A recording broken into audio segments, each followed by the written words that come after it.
It was the 1930s.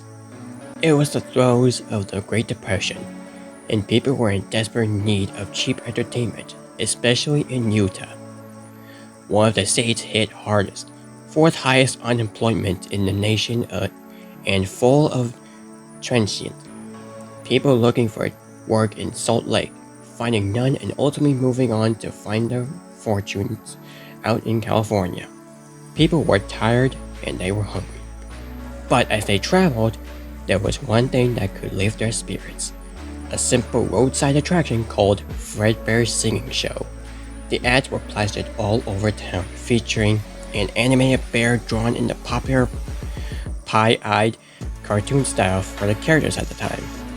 It immediately said that this Fredbear's was a place where you could bring the family, and the price couldn't be beat.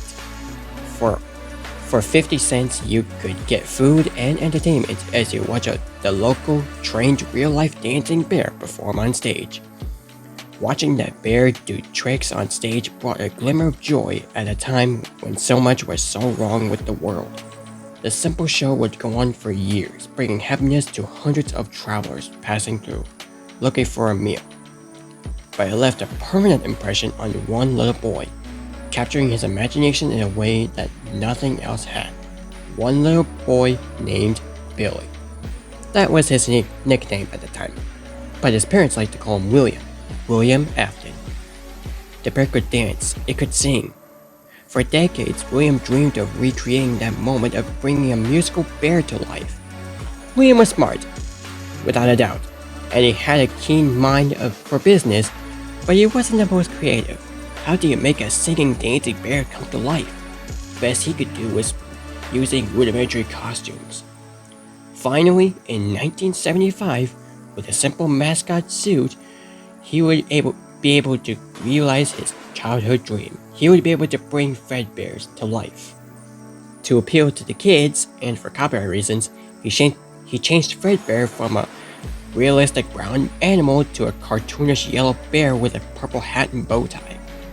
But feeling like one character wasn't enough, he added another friend, a yellow rabbit with a purple vest and matching tie named Bonnie the Bunny, later known as Spring Bonnie.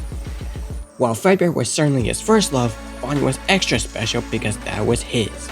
It was an original character that he had created from scratch. Literally. William's hand-sewn costumes was rough, with seams and stitches visibly showing, but it was the best he could do, but it was just enough.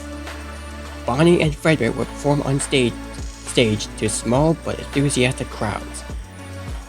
Finally, he was able to deliver fancy fun to all the kids, delighting and inspiring them in the exact way that he had been delighted and inspired so many years ago. The job was great for supporting a small family, which included his wife named Linda and his son Michael, who was around the age of 5. Michael was the black sheep of the family though. Him and his wife got into a huge fight when William claimed that his wife actually had an illegitimate child.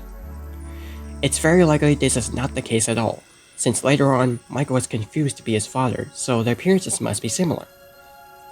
Despite that, William is very angry with his wife. They end up staying together though, but Michael was treated poorly by his dad, like an outcast. He was given his mother's last name for his middle name, which was Schmidt. With Fredbear's, things could have ended there. That could have been the end of his story. It could have been perfect, had it not been one thing. Other people saw the success of his idea, and they wanted in. The next year, enter Chica's Party World, a rival restaurant starring performing animal characters. His idea, except they did it better. William may be the first, but obviously he wasn't the best. It hurt the prideful William Afton to admit it, but this restaurant was able to do the thing that he always wanted to do: make the animals actually come to life. All the performers in this restaurant were robots, simple metal skeletons that were powered by battery packs, but all of them able to freely turn and talk and dance on their own, no human required. It was like magic that came from the mind of a brilliant creator named Henry Emily. This Henry, in some small way, had been able to harness the power of life itself. Afton admired him. He was jealous, to be sure, but he also looked upon this man with awe. Off to one side of Chica's party world was a small cabaret stage featuring an elephant magician, on the other, a hippo known to ramble on and on. That was more of a joke for the parents. But it was the main stage that was for the kids. A rocking band of characters featuring a yellow chicken with a southern drawl named Chica, backed by a band of other country-themed characters, including a pig with a banjo, an upbeat frog from the local swimming hole, and a brown bear with a heavy southern accent. A bear. But bears were Afton's animals. Why not a cow or a horse? Something to fit the country a bit better. Why did it have to be a bear? And adding insult to injury, they had the nerve to call this thing Nedbear, a direct copy of his own Fredbear. That was not okay. Afton's jealousy admiration turned to hardened bitterness, a bitterness that would only grow over the next couple of years as families continued to choose Chica's party world over Fredbear's. William just couldn't compete with the appeal of the robots. Eventually, his restaurant would go bankrupt, only to get bailed out by, of course, Henry Emily. Another insult, another humiliation that William couldn't soon forget. 1979. Despite being bitter, Afton couldn't deny that what came next was a period of massive success and expansion. With the two franchises now merged into one, it was the best of both worlds. Afton's ideas with Henry's robotic expertise. The two men decided to launch under a new name, Fredbear's Family Diner, a pizza chain that would eventually come to feature a mix of humans and performing suits as well as on-stage animatronics. They decided to stick with Fredbear as the headliner, considering the yellow bear was easily identifiable as a brand because he was the original performing animal mascot.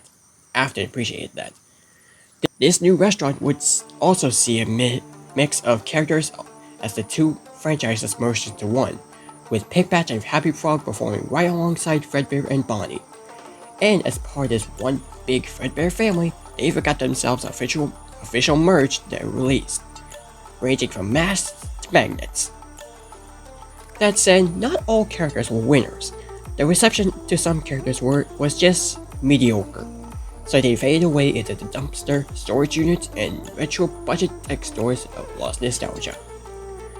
Others, though, would fare much better, like a new pirate fox as well as a purple guitar-playing variant of the yellow Bonnie Bunny.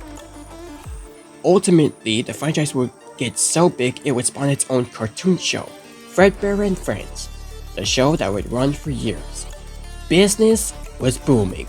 In the end, Fredbear and Bonnie's popularity would be so strong that they would be able to support the Fredbear's Family Diner franchise all on their own, while also spinning off a new sister location dedicated to their friends.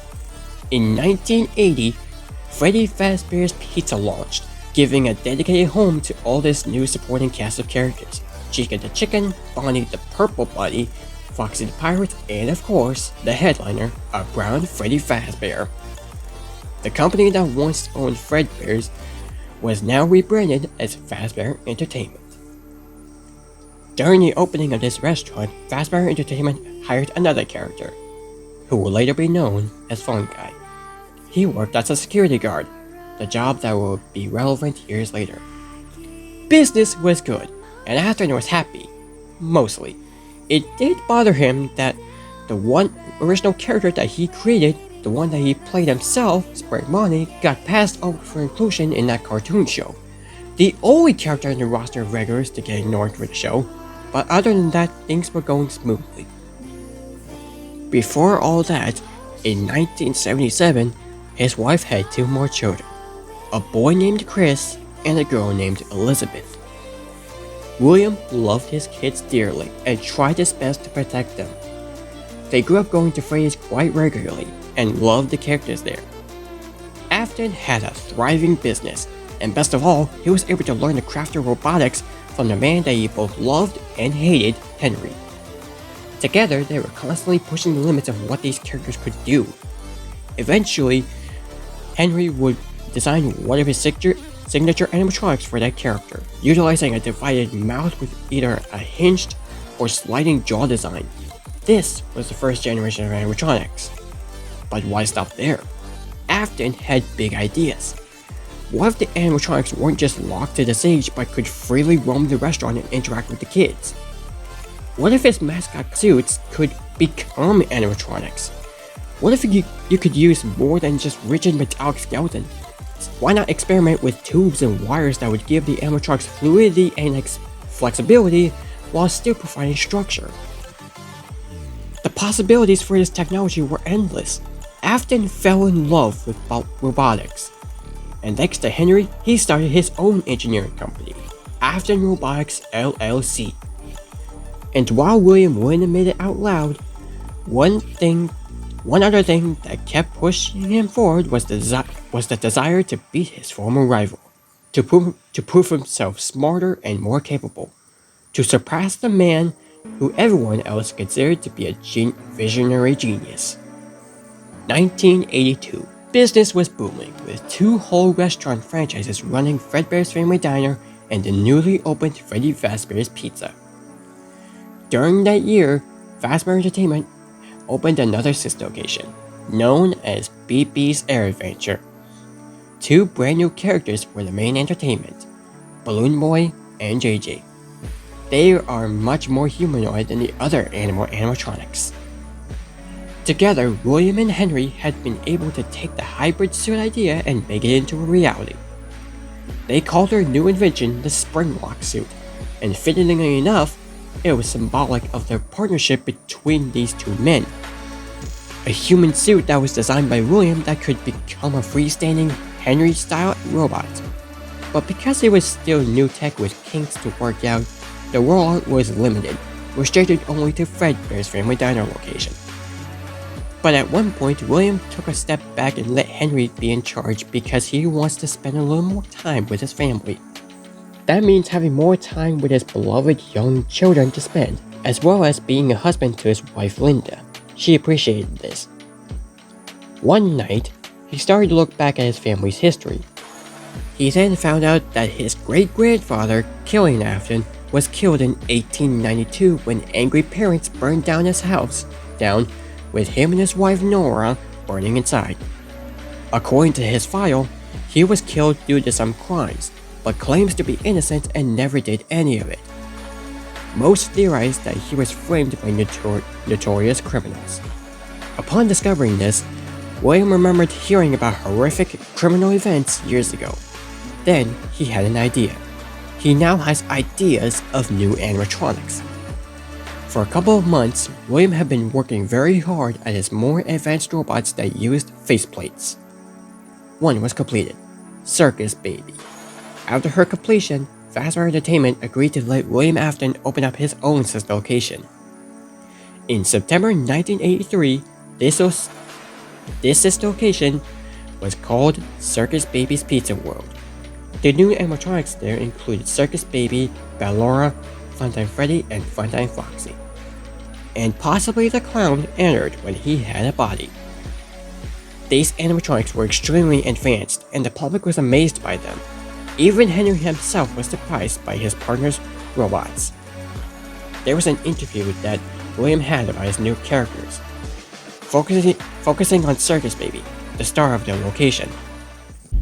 There's no doubting what you've achieved on a technical level. These are clearly state-of-the-art. There are just certain design choices that were made for these robots that we don't fully understand. We were hoping that you could shed some light on those. She can dance. She can sing. She's equipped with a built-in helium tank for inflating balloons right at her fingertips. She can take song requests. She can even dispense ice cream. With all due respect, those aren't the design choices we were curious about, Mr. Afton. The interviewer is very interested in some of Baby's and other characters' strange design choices. As we see in the blueprints in sister location, we could see what he's talking about. On Funtime Freddy's blueprints, he is listed as having parental tracking, voice mimic, also stated as luring, and a storage tank. And in the blueprints, there seems to be a shape of a person in storage tank area. While it isn't meant to be a child in there, at least not right now, it's very easy to assume that Funtime Freddy was built for the purpose to capture any criminal or predator, by luring them to him when kids or parents aren't near, and placing them in his storage tank.